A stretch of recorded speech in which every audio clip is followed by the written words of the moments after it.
safe. Before you cross me, look both ways. Leaving the scene with no trace. None in my league. You out of place. I'm not at the top. I'm outer space. Can't eat with us. We're out of place. I'm doing fine. I'm feeling great. You're not my fan. You can't relate. Straight talk going state to state. Hey guys, what's going on? It's your boy George McKay back here live at Demand Lucha, and I'm chilling with the one and only, the most handsome man in all of professional wrestling. The one who's got everything that we need and everything that we should want. The one and only Sam Adonis. How are you? I'm very good. I might start referring to myself as Canada's latest, greatest athlete, like Mike Sharp. So I believe that. I wrestle here enough now, you know? You do, actually. You do. And actually, that's one of the things I wanted to talk to you about is I'm a big MLW fan. And you have recently been on MLW. You've been putting a lot of work in over there, and it's been great and entertaining as hell to watch you. What is the relationship with MLW right now? Is there plans for more tapings? Has there been more tapings? Are we going to see Sam Adonis going after some gold in MLW? The funny thing about MLW is I'm probably one of the only active wrestlers out there right now that actually grew up watching the original MLW.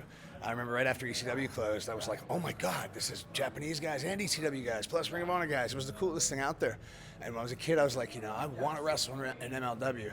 Sadly, that opportunity was taken away from us for a while. But luckily, since then, everything just went crazy.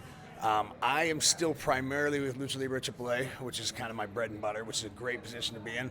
But Konan actually hooked up the deal between MLW and myself, and that kind of works out perfectly in my favor because, when the booker of one company is helping the booker of another company, there's always kind of compromises made, which is really nice.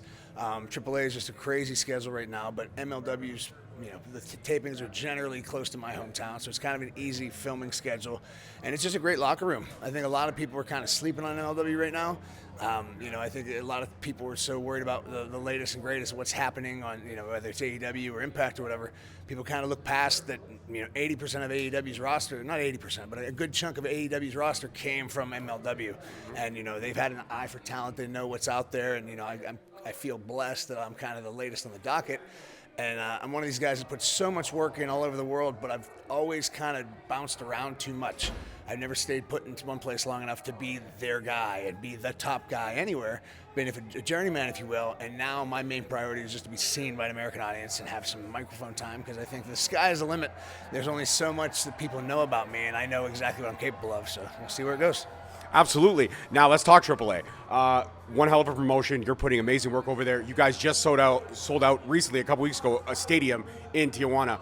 Incredible. How is the feeling of AAA over there and what they do over there? Because what I've watched and what I've seen, and I've never been live in person, but they do things so different over there. So AAA is kind of, it's something that I hold near and dear to myself as well, just because of the amount of effort I put into Mexico. I trained the lucha style in CMLL, and it kind of feels like this is a culmination of everything. I think a big problem with wrestling is everybody's in such a hurry to get their moves made today that they're not thinking about tomorrow. And that's why a lot of wrestlers are in positions they don't want to be in. They might have a contract here or there, but they want out of their contract. They see brighter pastures on the other side. I've been lucky enough to kind of sit back and wait for the right opportunity. And in my opinion, AAA was said opportunity. It's a great, great feeling knowing that right now I'm the top heel in a company. There's no disputing that right now. Psycho Clown's they're John Cena, and to know that I'm wrestling him all over the country, and arenas are being packed on our match, it's just an unbelievable feeling. Again, like I said, I spent so much time doing so much other stuff that I feel like I've kind of cost myself opportunities. I've never really looked for the latest, greatest, coolest internet wrestling buzz. I just kind of went where the work is. And it seems like after all was said and done, it finally caught up to me, and now I'm in a great spot. The shows are incredible. It's packed. And anyone that knows anything about me knows I'm a big fan of wrestling history. I like the classic stuff. I think AAA is about as close as you'll get to 1984 Memphis or I was just Bill going to say, it Watts. reminds me of old school Memphis. It's yes. about as close to, in my opinion, real good old school wrestling is gonna, you're gonna find there, and that just become the cultural differences. Some of the things you can get away with there that you can't get away with here. Family show with blood, and just there's many reasons why. But for example, this past Saturday, we were in Tijuana, and I was in the ring, and I can honestly say this: I don't think I've ever felt the crowd that hot. And there was just a moment where I'm just in the middle of the ring, just, oh my God, this is like a moment. This is one of those things, a lot of guys know what I'm talking about. Every once in a while you find it. There's moments you can pick out of your past that you can put that tag on, but very seldomly do you know something's happening while it's happening. And that's how it was this past Saturday, and I love it. Absolutely. Now, you mentioned being a top heel in a company. That's big shoes to fill in any organization. How did Sam Adonis rise to the ultra heel that he is today? Honestly, and I wish to God I could tell you that it's my wrestling skills, my looks, my charisma.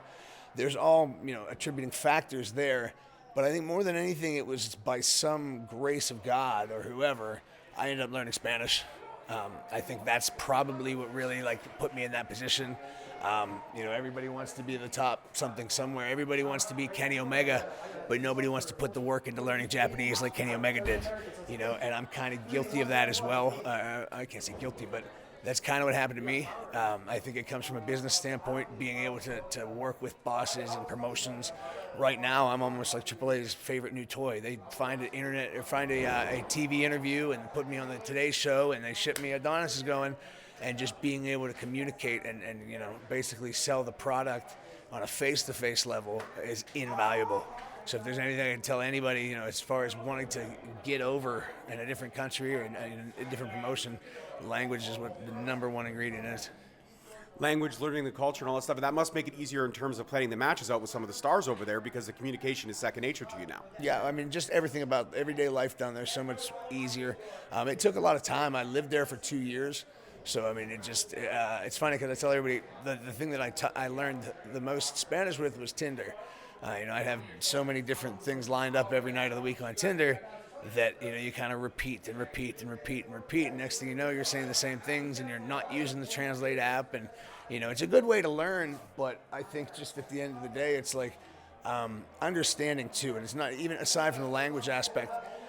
Lucha is its own thing, and you have to understand, a lot of wrestlers wrestle for what they want to do and who they think they should be and could be. But at the end of the day, if that's not what your bosses want you to be, you're not going to have a spot. Understanding what they want and doing as you're told and, being able to fill the gap. I was basically in AAA for about 2 years before this opportunity finally manifested itself, and now, there's no looking back. Absolutely. I couldn't agree with anything more that you said. You said everything right on, and I agree with all of it. Now, working with Konan, that's got to be, for somebody like you who is a wrestling aficionado, that's got to be a dream. What's it like spitballing with Konan ideas and how things work and how we want storylines to go? Konan's one of the only people that I can honestly say at one point in my life actually hated me. And I pride myself on never really rubbing anyone the wrong way, but, Konan and I did not get along for a point in time through all my fault. I did something in the beginning. We don't need to get too far into that. Absolutely. But it bothered me forever, just knowing, man, this guy I respect so much, I was such a fan of, and I know that, if there's one person you don't want to like you, it's not him. Now, we're on such a great professional level, and I respect him so much, because the thing about Konan, he's no bullshit. He doesn't pad answers, he doesn't really, beat around the bush. He tells you what you need to hear, and he just has this incredible special way. I would go to war for Konan, because he knows how to make you just, he knows you'd do anything for him, but he doesn't want you to get too confident. You tore the house down and everything was just great. And oh yeah, but he's never going to tell you what you're hoping to hear. So you got to go a little bit harder. And I think I have the utmost respect for that. I think there's so much to that, and being a good boss, being a good general, being a good leader. And I think, you can just look at the AAA crew right now. If you look at our core crew, how many of those guys are on weekly rosters on United States American wrestling shows? If you take these guys out of the mix on these, AEWs or Impacts, those companies take a hit. That's just our baseline crew. We have that plus more. And I think it shows you how deep that roster is, what we're capable of.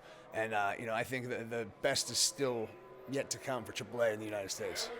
I can't wait for AAA to break over here more so we can get more eyes on that amazing product, because from what I've seen, like I said, it's impressive as hell. It's entertaining. And you're right. You mentioned that Psycho Clown is their John Cena. So as far as heels go, where would you compare yourself to for them? What heel are you? Are you Macho Man, early 80s? Are you Andre the Giant? Are you Bobby the Brain Heenan mixed in with a little bit of everything? I think if you're looking at actual character-wise, you could pick out a little bit of each of those guys for my influences. I think a good wrestler is like a good stew.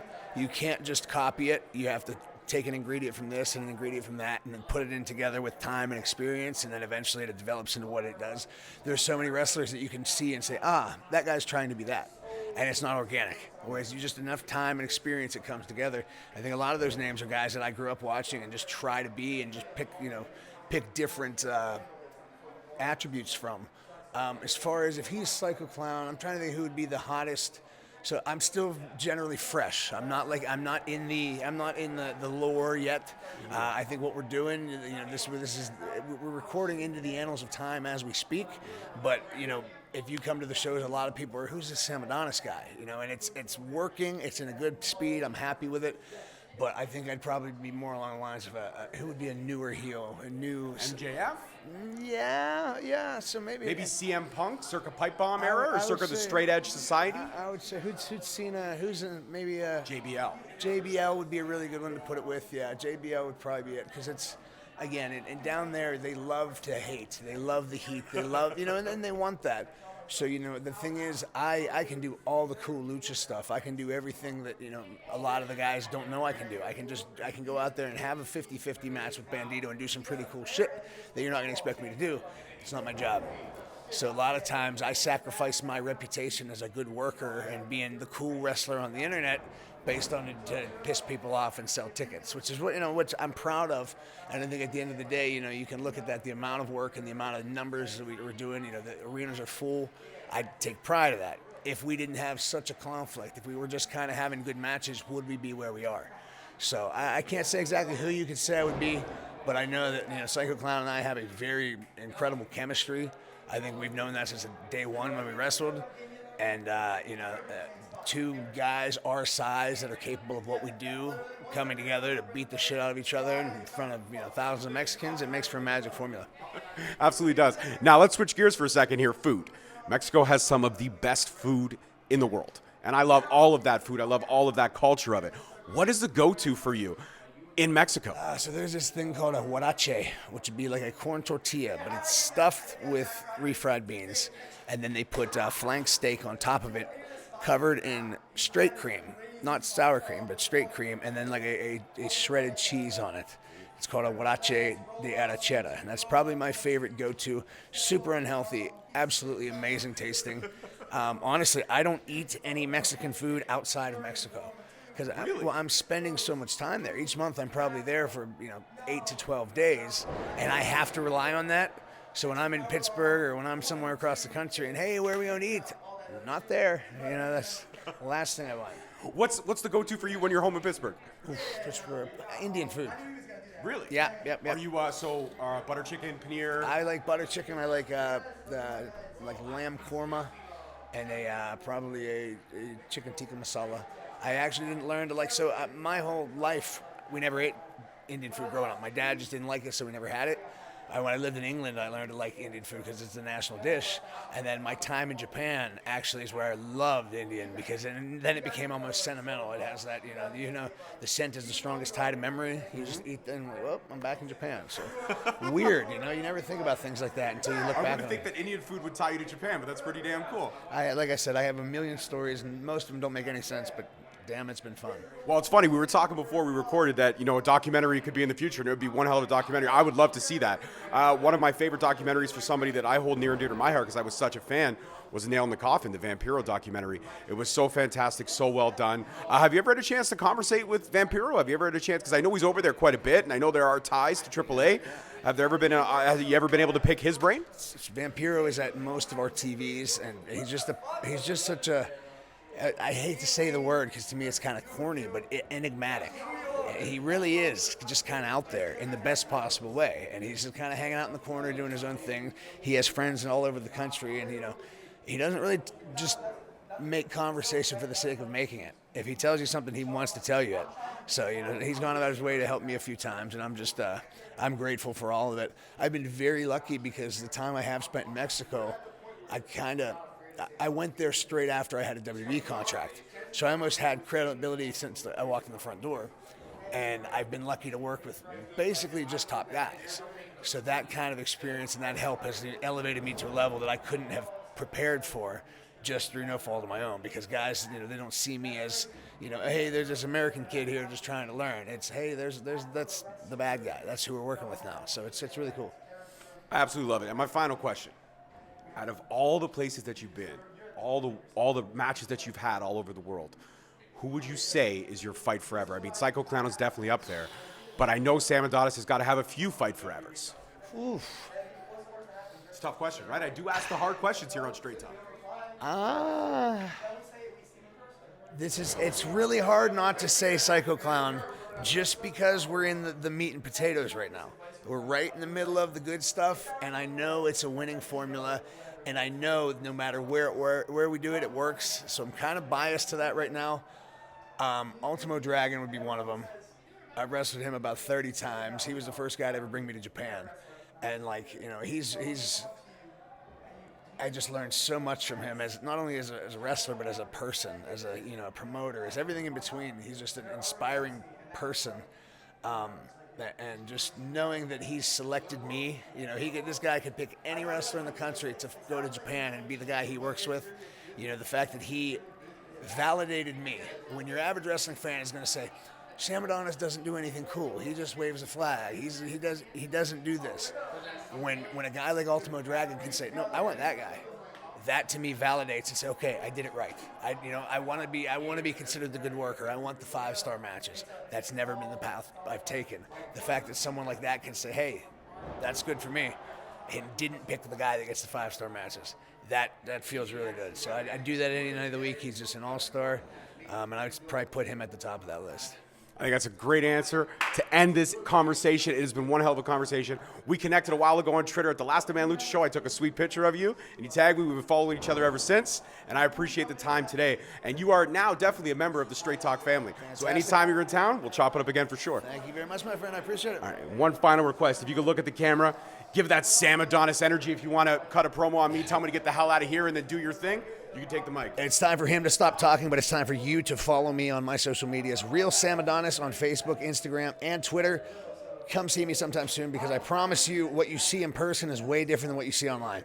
So make sure you check it out. I'm one of those guys you have to see live, and I hope to see you guys soon enough. Absolutely. And can you also tell him to subscribe to my channel? Yeah, subscribe to his channel. It's going to be posted right there. That's it. All right, peace, love, and wrestling, guys. See you next week. Thank you so much for listening. Don't forget to tune in next week for another great episode on all available podcast platforms and hosted on Podbean. Also, check us out on YouTube at Straight Talk Wrestling, on Instagram at Straight Talk Wrestling, on Facebook at Straight Talk Wrestling, and on Twitter at _Straight Talk. And if you feel the need to buy some sweet merch, check us out on ProWrestlingTees.com.